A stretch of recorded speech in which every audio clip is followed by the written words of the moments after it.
most solo guides are garbage. They tell you to take Magpie, Necro or Conduit, and maybe a silence weapon. And somehow, that's supposed to help you stop panicking in every fight. But that's not how solo works. Because the hardest part about solo hunt is not the mechanics, it's psychology. The second you enter a match solo, your brain completely changes. Every sound becomes dangerous. Every gunshot feels targeted at you. And every mistake, no matter how small, feels fatal. And honestly, that fear is completely understandable. Because unlike team play, solo gives you no safety net. No teammates reviving you. No teammate covering specific angles. And no teammates fixing your mistakes. You make one terrible decision and you instantly die for it. So, this is not gonna be another top 5 solo tips kind of video. This video is about why solo play feels terrifying, why most players mentally destroy themselves, and how understanding a few psychological concepts will completely change the way how you play Hunt Showdown as a solo. The first thing you need to understand is pretty simple. As a solo player, you are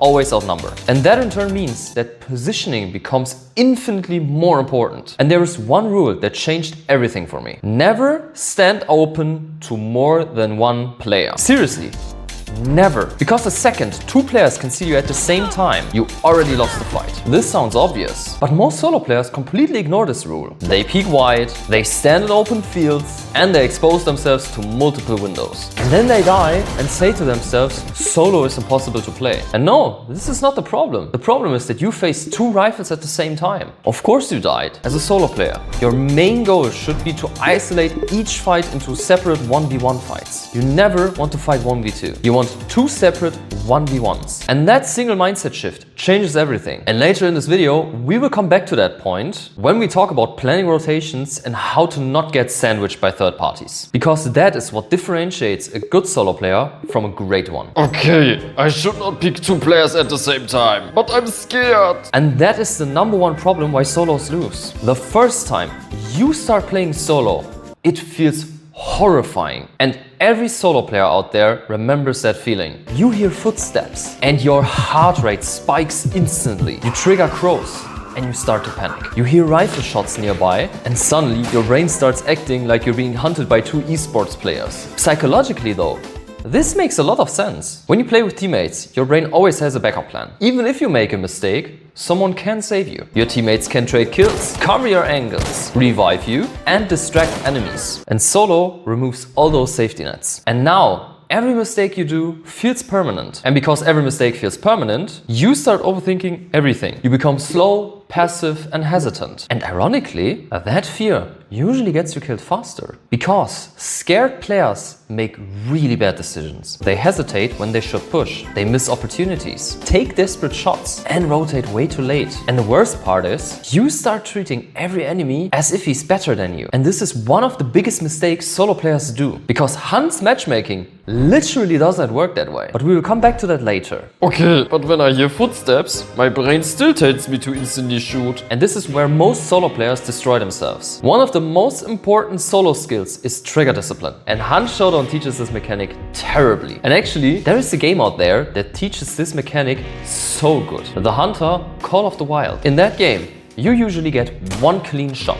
One. If your shot is bad, the enemy runs away. And then you spend 30 minutes chasing it through a forest like an idiot. And because that punishment is so immediate, you learn very quickly. You become patient. You stop taking terrible shots. And Hunt Showdown works the exact same way. But the problem is that the punishment is indirect. You see somebody running, you panic shoot instantly, and you miss. Now, the entire compound knows where you are. The enemy team rotates, pressure starts building up, and suddenly somebody headshots you from the side. And your first reaction usually is, wow, what a lucky headshot. But that was never the case. The headshot was not a real mistake here. The mistake was the first shot. Why did you shoot there? What exactly was the kill potential? And was the shot actually winnable? Or were you just nervous? And that is the difference. Good solo players are incredibly patient because every bullet changes their entire fight, especially alone. And once you truly understand trigger discipline, solo becomes drastically more easy. Because now, fights start on your terms, not on theirs. But when I play trios, even if I hit first shot, I'm still at a disadvantage, no? And that is the reason why so many new solo players completely destroy themselves. And where a lot of guides out there are completely misleading. If you're learning to play solo, don't play against trios. Seriously, I understand the argument behind it. Less teams, less chaos, and less third parties. Theoretically,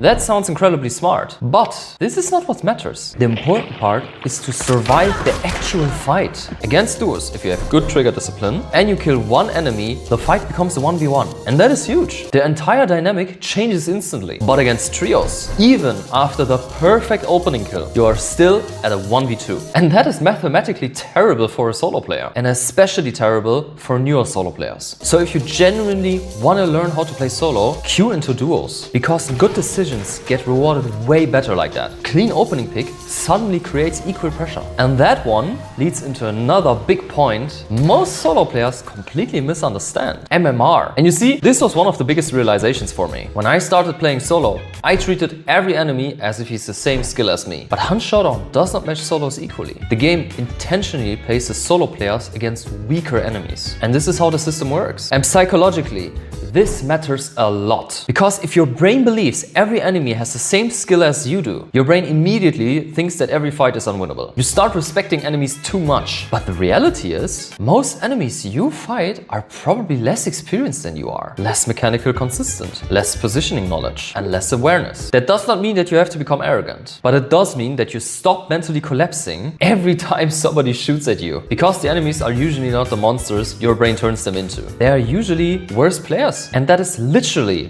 how solo matchmaking functions. And once I understood this, solo became drastically less stressful. Because I stopped turning every random enemy into Rachta.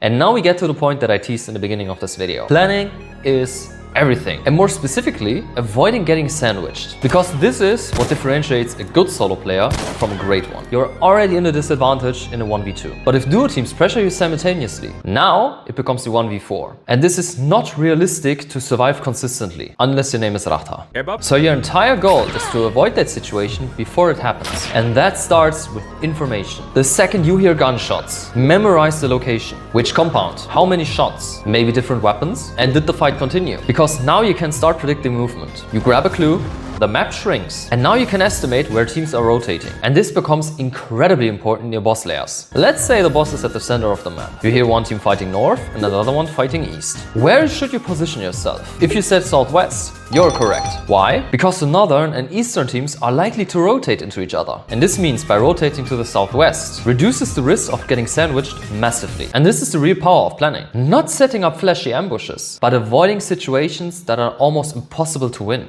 Good solo players are constantly asking themselves, if this team pushes from here, where does the second team come from? And let me tell you, that mindset alone massively increases your survival rate. Because Hunt Showdown is not only about winning fights, it's about controlling how fights happen in the first place. And now I want to be completely honest with you guys. When you start learning solo, you are gonna get destroyed. And I mean a lot. You're going to rage. You will start beginning to hate this game. And you're gonna lose fights that feel completely unfair. And yes, you will probably drop in MMR pretty hard. When I played mostly in teams, I was around mid to high 6 MMR. And when I started learning solo, I dropped all the way down to MMR 3. You heard me right.